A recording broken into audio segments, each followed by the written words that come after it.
ভগবান শ্রীরামকৃষ্ণ। যত তার উপর ভক্তি ভালোবাসা আসবে ততই তোমার কর্ম কমে যাবে। গৃহস্থের বউ পেটে যখন সন্তান থাকে শাশুড়ি তার কর্ম কমিয়ে দেয়।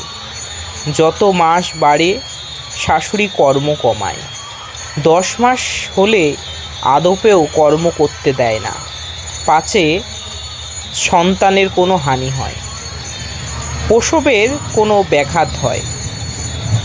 তুমি যে সব কর্ম করছো এতে তোমার নিজের উপকার। নিষ্কামভাবে কর্ম করতে পারলে চিত্তশুদ্ধি হবে। ঈশ্বরের ওপর তোমার ভালোবাসা আসবে। ভালোবাসা এলেই তাকে লাভ করতে পারবে। জগতের উপকার মানুষ করে না, তিনিই করছেন।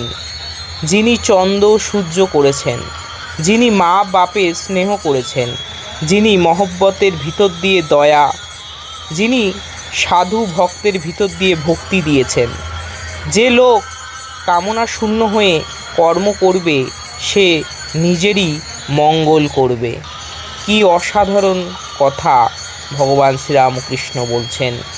যদি আমরা নিষ্কামভাবে কর্ম করতে পারি তাহলে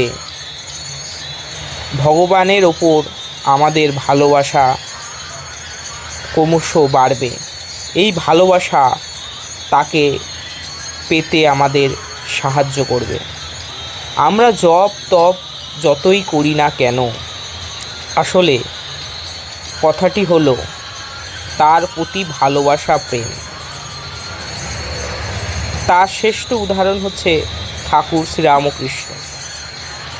আমরা জানি ঠাকুর কোনো মন্ত্রতন্ত্র দিয়ে মাকে পুজো করতেন না, নিজের মার মতন মেয়ের মতন পুজো করতেন।